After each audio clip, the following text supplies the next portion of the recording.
মৃত্যুর ৪৩ দিন পর কবর থেকে তোলা হচ্ছে যুবকের মরদেহ। দুর্ঘটনায় মৃত্যু হয়েছে বলে শুরুতে ধারণা করা হলেও পরবর্তীতে অভিযোগ ওঠে পরিকল্পিতভাবে হত্যা করা হয় তাকে। এলাকায় খোঁজ নিয়ে দেখি এলাকার লোক কোনো কিছু জানে না অ্যাক্সিডেন্ট সম্বন্ধে। ওনারা বলে ৪-৫টা বাইক ছিল পিছনে। এলাকার লোক বলতেছে এই ছেলেটা কিভাবে অ্যাক্সিডেন্ট হলো, আমরা কিছু জানি না, এরকম অ্যাক্সিডেন্ট আমরা কখনো দেখি নাই। হাত পায়ের কোনো ক্ষতি হয় নাই, শার্ট প্যান্ট মোবাইল হাতের ঘড়ি সব ঠিক ছিল। নিহতের স্বজনদের অভিযোগ, নিহত সাদিকের ভাবিকে বিয়ের আগে একতরফাভাবে পছন্দ করতেন তারই এলাকার আকাশ মিয়া।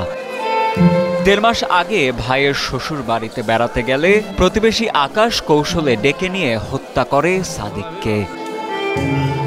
এমনকি পরিকল্পিত এ হত্যাকাণ্ডকে সড়ক দুর্ঘটনা বলে চালিয়ে দেওয়ার চেষ্টা করে আকাশের বাবা মোহাম্মদ সাজু মিয়া।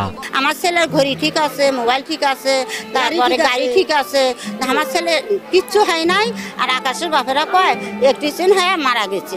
ঘটনাটি ঘটে গাইবান্ধার বল্লমঝড় ইউনিয়নের দক্ষিণ কোমরপুর গ্রামে। স্বজনদের ভাষ্য ও মামলার এজাহারের ভিত্তিতে জানা যায়, গত ১৯ এপ্রিল সদরের বাদিয়াখালীতে শ্বশুরবাড়িতে দাওয়াত খেতে যান নিহত সাদিকের বড় ভাই মোশাররফ হোসেন। সেদিন বিকেলে মোটরসাইকেল যোগে ভাবির বাড়িতে যান নিহত সাদিকও। পরবর্তীতে স্থানীয় যুবক আকাশ মিয়ার সাথে দেখা হয় সাদিকের। সাদিককে মানিয়ে তাকে নিয়ে মোটর সাইকেলে করে বাইরে ঘুরতে যান আকাশ। এরপর প্রায় ৪০ মিনিট পেরিয়ে গেলে আকাশের বাবা মোহাম্মদ সাজু মিয়া মোবাইল ফোনে সাদিকের বড় ভাই মোশাররফকে জানান, সড়ক দুর্ঘটনায় গুরুতর আহত হয়েছেন সাদিক ও আকাশ। রক্তাক্ত সাদিককে পলাশবাড়ী স্বাস্থ্য কমপ্লেক্সে নেওয়া হলে চিকিৎসকরা জানান অনেক আগেই মারা গেছেন তিনি। ছাগাড়া থানার এসআই আসাদ সারুনি ঘটনা দেখায় যে ট্রাক দুর্ঘটনায় মারা গেছে আমার ভাই, কিন্তু ট্রাকের কোনো হদিসে আমরা ওই এলাকায় পাই নাই। ট্রাক দুর্ঘটনা বলতে কেউ বলতে পারে না। আমার ছোট ভাইটা কি জন্য সে মারলো এইভাবে, বাংলাদেশের নাগরিক হিসাবে কোথাও আমি বিচার কি জন্য পেলাম না। পরবর্তীতে গত ৭ মে নিহতের ভাই মোশাররফ বাদী হয়ে আকাশ মিয়া ও তার বাবা মোহাম্মদ সাজু মিয়াকে বিবাদী করে জুডিশিয়াল ম্যাজিস্ট্রেট আদালতে একটি মামলা দায়ের করেন।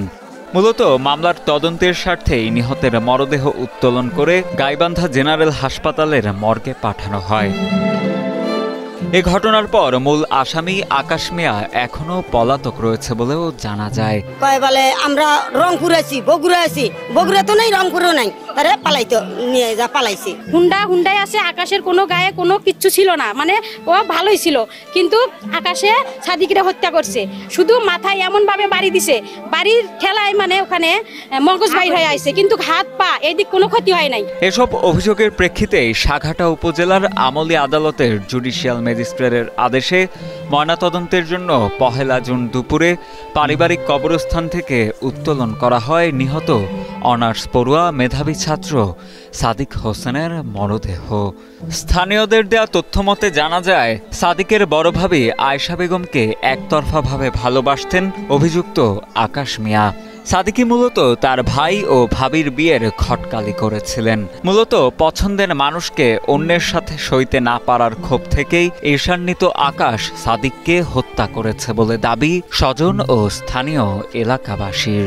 এমন পরিস্থিতিতে জড়িতদের দৃষ্টান্তমূলক শাস্তির দাবি নিহতের স্বজন সহ স্থানীয় জনপ্রতিনিধিদেরও। ৩ দিন পর বোধহয় আমরা জানতে পারি যে যিনি গোসল দিয়েছিলেন তিনি অ্যাক্সিডেন্টের কোনো আলামত তার শরীরে পান নাই। আমরা যতটা এখানে লোকজনের স্টেটমেন্ট যেটা পেয়েছি, এটা মনে হয় যে তাকে পরিকল্পিতভাবে হত্যা করা হয়েছে। আমরা চাই এখানে সুষ্ঠু বিচার হোক, দোষী যেই হোক সে আইনের আওতায় আসুক।